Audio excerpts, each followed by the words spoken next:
BTV देख रहे सभी दर्शकों का स्वागत। मैं हूं लवदीप बडियाल। बुलेटिन की शुरुआत करते हैं हेडलाइंस के साथ। प्रधानमंत्री नरेंद्र मोदी इंडोनेशिया के जकार्ता में आसियान इंडिया समिट में हुए शामिल। सुप्रीम कोर्ट ने एडिटर्स गिल्ड ऑफ इंडिया के मेंबर्स को मणिपुर सरकार की ओर से दर्ज एफआईआर मामले में दी राहत। 8 सितंबर को 3 दिन के दौरे पर भारत आएंगे अमेरिकी राष्ट्रपति जो बाइडेन। पंजाब के अमृतसर में गोल्डन टेम्पल के पास चल रहे देह व्यापार के खिलाफ निहंग सिंहों ने संभाला मोर्चा। अब खबरें विस्तार के साथ। इंडोनेशिया में ईस्ट एशिया समिट की शुरुआत हो चुकी है। इससे पहले प्रधानमंत्री नरेंद्र मोदी गुरुवार सुबह इंडोनेशिया के जकार्ता में आसियान इंडिया समिट में शामिल हुए। इस दौरान पीएम ने अपने संबोधन में कहा कि 21वीं सदी एशिया की सदी है। वन अर्थ, वन फैमिली और वन फ्यूचर हमारा मंत्र है। पीएम ने आगे कहा कि भारत के इंडो पैसिफिक इनिशिएटिव में भी आसियान का प्रमुख स्थान है। आसियान भारत की एक्ट ईस्ट पॉलिसी का केंद्रीय स्तंभ है। आज वैश्विक अनिश्चितताओं के माहौल में हमारी आपसी सहयोग में वृद्धि हो रही है। हमारी साझेदारी चौथे दशक में प्रवेश कर रही है। बता दें कि इससे पहले जकार्ता पहुंचने पर पीएम का पारंपरिक अंदाज में स्वागत हुआ। पीएम मोदी के साथ विदेश मंत्री एस जयशंकर भी आसियान समिट में शामिल हुए हैं। सुप्रीम कोर्ट ने एडिटर्स गिल्ड ऑफ इंडिया के मेंबर्स को मणिपुर सरकार की ओर से दर्ज एफआईआर मामले में राहत दी है। 6 सितंबर को अदालत ने मामले पर सुनवाई करते हुए कहा कि कोर्ट 11 सितंबर से इस पर विस्तार से सुनवाई करेगी। कोर्ट ने मणिपुर पुलिस को निर्देश दिए कि तब तक एडिटर्स गिल्ड के मेंबर्स के खिलाफ कोई एक्शन ना लिया जाए। बता दें कि एडिटर्स गिल्ड 6 सितंबर को ये मामला लेकर सुप्रीम कोर्ट पहुंचा था। ईजीआई ने कोर्ट से मांग की थी कि उन्हें दंडात्मक कार्रवाई से सुरक्षा दी जाए। बता दें कि सीजेआई डीवाई चंद्रचूड़ की अध्यक्षता में जस्टिस जेबी पारदीवाला और जस्टिस मनोज मिश्रा की बेंच ने इस मामले पर सुनवाई की थी। बता दें कि 4 सितंबर को मणिपुर के सीएम एन बीरेन सिंह ने बताया था कि ईजीआई की प्रेसिडेंट सीमा मुस्तफा, सीमा गुहा, भारत भूषण और संजय कपूर पर एफआईआर दर्ज कराई गई है क्योंकि वे अपनी रिपोर्ट्स के जरिए झूठ फैला रहे हैं और गलत तथ्य पेश कर रहे हैं। इससे राज्य में हिंसा और तनाव बढ़ सकता है। प्रधानमंत्री नरेंद्र मोदी ने बुधवार को केंद्रीय मंत्रिपरिषद के साथ मीटिंग की। इस दौरान उन्होंने मंत्रियों से कहा कि वे इंडिया बनाम भारत के विवाद पर ना बोले। साथ ही G20 समिट पर अधिकृत व्यक्ति के अलावा कोई मिनिस्टर बयान न दे। सूत्रों की माने तो पीएम मोदी ने मंत्रियों को कुछ शर्तों के साथ सनातन धर्म विवाद पर बोलने की परमिशन दी है।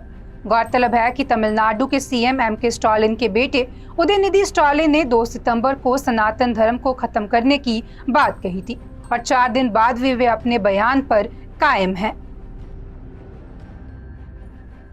अमेरिका के राष्ट्रपति जो बाइडेन 8 सितंबर को 3 दिन के दौरे पर भारत आ रहे हैं। राष्ट्रपति बनने के बाद ये उनका पहला भारत दौरा होगा। वो शाम को एयरफोर्स 1 से दिल्ली पहुंचेंगे। 8 सितंबर को बाइडेन पीएम मोदी के साथ द्विपक्षीय बैठक भी करेंगे।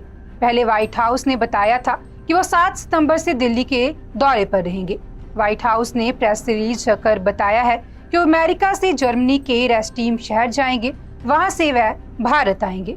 इसके बाद 9 और 10 सितंबर को वो G20 शिखर सम्मेलन में शामिल होंगे। पंजाब के अमृतसर में गोल्डन टेम्पल के पास चल रहे देह व्यापार के खिलाफ निहंग सिंहों ने मोर्चा संभाल लिया है। बीती रात गोल्डन टेम्पल के पास होटल्स एवं अन्य स्थानों में पहुंची 2 युवतियों को निहंग सिंह ने पकड़ लिया, जिनमें से एक को थप्पड़ मार मार कर भगाया गया। वहीं एक युवती के साथ पहुंची युवती से माफिया मंगवाई गई।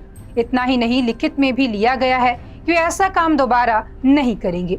निहंग सिंह ने बताया कि गोल्डन टेम्पल के पास कई होटल्स में देह व्यापार का धंधा चल रहा है, लेकिन प्रशासन कोई कार्रवाई नहीं कर रहा। इसलिए आज 2 युवतियों और एक युवक को पकड़ा गया, जिनसे माफी मंगवाई गई और उन्हें वार्निंग देकर छोड़ दिया गया है। निहंग ने बताया कि पकड़े गए युवक व युवतियों ने कभी ये काम ना करने की बात कही है। ये लिखित में भी दिया है कि वे अगर कभी ऐसा काम दोबारा करते हुए पकड़े गए तो निहंग या पुलिस कोई भी उन पर कार्रवाई कर सकते हैं। भारतीय सेना आर्टिफिशियल इंटेलिजेंस के इस्तेमाल पर फोकस कर रही है, इसलिए उसने पड़ोसी देशों चीन और पाकिस्तान से विपरीत हालात में मुकाबले के लिए जम्मू कश्मीर के नॉर्थ और वेस्ट बॉर्डर पर स्वदेशी ड्रोन तैनात किए हैं। उधर बॉर्डर रोड ऑर्गेनाइजेशन पूर्वी लद्दाख के स्ट्रेटेजिक न्योमा बेल्ट में 218 करोड़ की लागत से एयरफील्ड बनाया जाएगा।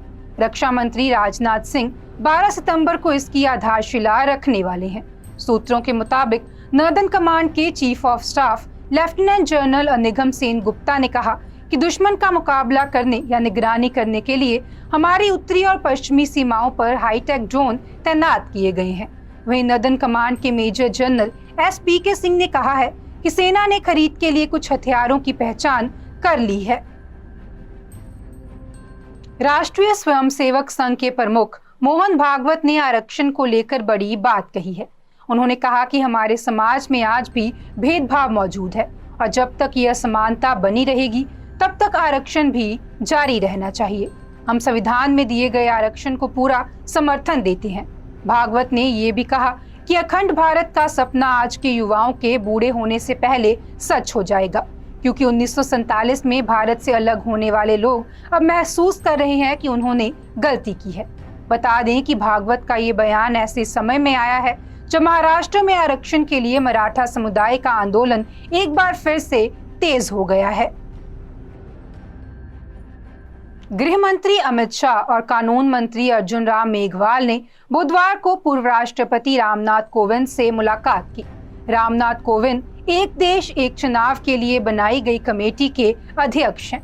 सूत्रों के हवाले से इसे शिष्टाचार मुलाकात बताया जा रहा है। गौरतलब है कि पहले कहा जा रहा था कि एक देश एक चुनाव की कमेटी की मीटिंग होनी है, लेकिन शाम को स्पष्ट हुआ कि ये कमेटी के 3 सदस्यों की शिष्टाचार मुलाकात थी। सूत्रों के मुताबिक कमेटी की पहली मीटिंग के लिए तारीख और जगह फाइनल की जा रही है। ये मीटिंग हाइब्रिड मोड में भी की जा सकती है। कानून मंत्रालय पैनल के लिए अधिकारी भी नियुक्त कर रहा है और कमेटी के सदस्यों की मदद करेंगे। उत्तराखंड विधानसभा सत्र की कार्रवाई बुधवार को रात 9:30 तक चली। इस दौरान सदन के भीतर आपदा और अतिक्रमण का मामला गरमाया। विपक्ष ने आपदा और अतिक्रमण के मामले पर नियम 310 के तहत चर्चा की मांग की, लेकिन पीठ की ओर से दोनों ही मामलों पर नियम 58 के तहत चर्चा की अनुमति दी गई। विपक्ष की ओर से सेना प्रतिपक्ष यशपाल आर्य ने अतिक्रमण के मामले पर सरकार को जमकर घेरा। विपक्ष ने आरोप लगाया कि प्रदेश भर में अतिक्रमण के नाम पर गरीब लोगों को परेशान किया जा रहा है। इसके साथ ही मॉनसून सीजन के दौरान प्रदेश भर में आई आपदा का मुद्दा भी सदन में चर्चा का विषय रहा। बता दें कि सत्ता पक्ष की ओर से संसदीय कार्य मंत्री प्रेमचंद अग्रवाल ने विपक्ष के सवालों का जवाब दिया है।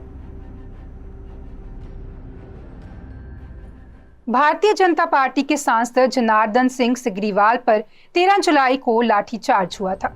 इस मामले में लोकसभा विशेषाधिकार समिति ने बिहार DGP, पटना DM और SSP समेत 7 अधिकारियों को दिल्ली तलब किया है। बीजेपी के प्रदेश प्रवक्ता राकेश कुमार सिंह ने कहा कि 20 जुलाई को पटना में पुलिस अधिकारियों और प्रशासन के अधिकारियों ने सांसद सिग्रीवाल पर हमले के संबंध में लोकसभा अध्यक्ष से उल्लंघन की शिकायत की थी।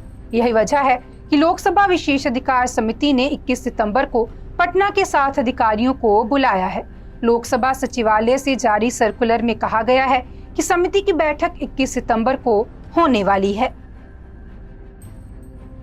नेताजी सुभाष चंद्र बोस के पोते चंद्र बोस ने बीजेपी की सदस्यता से इस्तीफा दे दिया है। उन्होंने JP नड्डा को लिखे इस्तीफे में कहा है कि जब मैं बीजेपी में शामिल हुआ था तो मुझसे वादा किया गया था कि मुझे सुभाष चंद्र बोस और उनके भाई शरद चंद्र बोस की विचारधारा को बीजेपी के मंच से आगे बढ़ाने में मदद मिलेगी।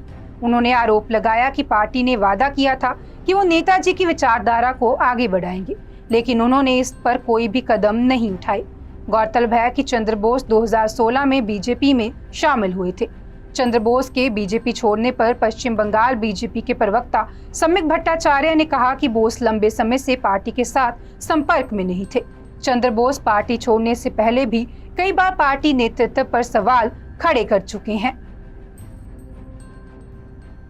वर्ल्ड हेल्थ ऑर्गेनाइजेशन ने दुनिया भर में कोरोना के केस और वायरस से मौत का आंकड़ा बढ़ने की पुष्टि की है। वर्ल्ड हेल्थ ऑर्गेनाइजेशन ने इसके लिए सभी देशों से कोविड-19 से जुड़ा पूरा डेटा शेयर करने की अपील की है। ऑर्गेनाइजेशन के डायरेक्टर जनरल ने कहा कि यूरोप में कोरोना की वजह से भर्ती होने वाले मरीजों की संख्या बढ़ी है, जबकि एशिया और मिडिल ईस्ट में मौत के आंकड़े में इजाफा हुआ है। वर्ल्ड हेल्थ ऑर्गेनाइजेशन के मुताबिक केवल 43 देश ही कोविड से होने वाली मौत के आंकड़े साझा कर रहे हैं। वहीं सिर्फ 20 देश ऐसे हैं जो भर्ती हुए मरीजों से जुड़ी जानकारी दे रहे हैं। संगठन ने बताया कि फिलहाल दुनिया में कोई भी एक वेरिएंट ऐसा नहीं है जो सबसे तेजी से फैल रहा हो। हालांकि EG5 ओमिक्रॉन बढ़ रहा है और BA.2.86 सब वेरिएंट के 11 देशों में केस मिले हैं। आज के बुलेटिन में फिलहाल इतना ही। आप देखते रहें BTV, be positive, be yourself.